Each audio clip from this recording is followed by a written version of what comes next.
Hello, hello. Hope everyone is doing well. Hope everything is going well for everyone out there. I'm not sure if anybody listens to these goddamn videos that I put up, but if you do, please do leave a comment. I'd appreciate it. If you don't, that's fine as well, I guess, as long as you give it a view. But try to get past at least 20 seconds, hopefully, past this point. But I thought we could do the review for The Rip. It's a Netflix film that came out a couple of weeks ago, or I think a week or two ago, actually.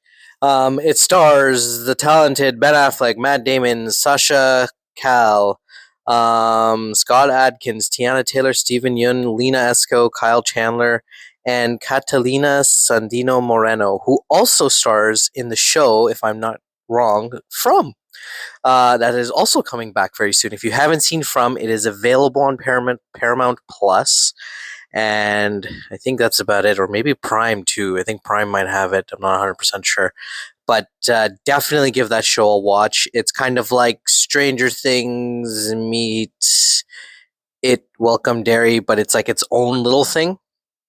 And it's phenomenal, absolutely phenomenal show. Each episode is just amazing. But if you haven't seen it, please do go give it a shot. It's a really really good show. But yeah, anyway, back to The Rip. It's a pretty basic storyline. It's based on true events about how corrupt cops would go into like neighborhoods and find like the cartels houses where they would house like millions and millions of dollars, and then they would end up stealing the money and then giving some of the money to the police as well. Like, they would take some of it and then leave, or they would say, like, if it's like a $2 million home, whatever, they have $2 million, they'd be like, yeah, we only found 150,000. They would give the 150,000, but they would keep the rest. um and it's because of the way, I guess, protocol is set up as well for these cops, where it's like you don't have to technically call in anyone until you do a final count, and then after that you can call in the team to come in and do everything, and you have to kind of do it all yourself before um you call it in or some shit like that. I think that's how it works. I'm not 100% sure. Correct me if I'm wrong. But yeah, but it's basically that. And honestly, it's nothing absolutely amazing. My brother-in-law saw it the other day. He said he didn't like it too much. He thought the same thing as me. The chemistry between Ben and Matt, fire as usual, absolutely amazing. Tiana Taylor does a phenomenal job. To be quite honest, she doesn't have much screen time, but she does a really good job when she's on screen. Stephen Yeun, again, phenomenal actor, does an amazing job as well, and so does Chandler. He just, he's this guy's like been in films for years. You understand what I'm saying? Like, he's a veteran, right? So he knows what he's doing. So you don't even got to worry about him, and he does such a good job too. There's a bit of a twist here and there. There's a couple of twists and turns here and there. That kind of keep you engaged and keep you kind of guessing to the last minute. If you are really smart, you kind of figure out right away where the twist kind of ends, who the people are, and all of that stuff.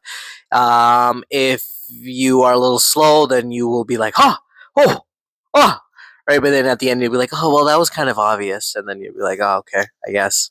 Right. But I think the reason why this movie works, or is just fun to watch, is the music in it is really good. It's very tense. It's not as action packed, but when the action does happen, it doesn't stop. Um, and there's a lot of tension in the film.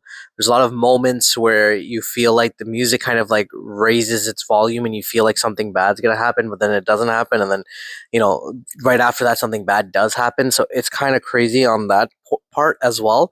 So they did a really good job on that one.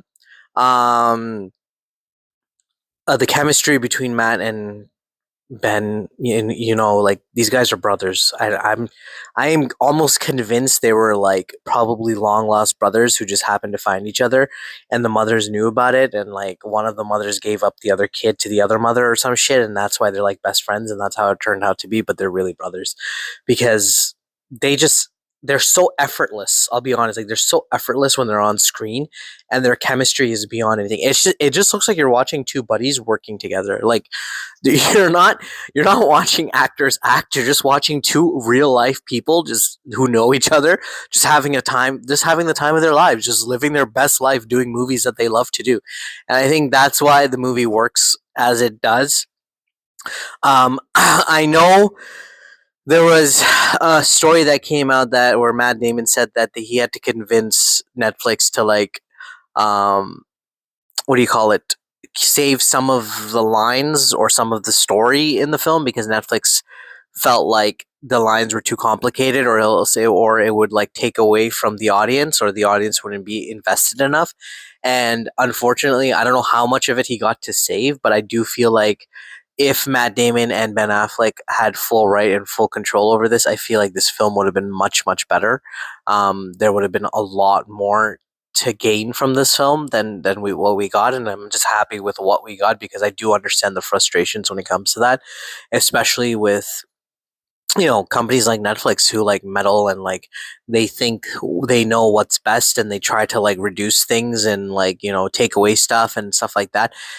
It doesn't work. Like if we look down in history and we see all the times that where companies like Netflix, Disney, whatever they are, have meddled or interfered in when it comes to the work of like directors, writers, and everything, you'll notice a massive trend where it's like it doesn't work. Now, I'm not saying that every time it's wrong. No, there are some times where I do understand.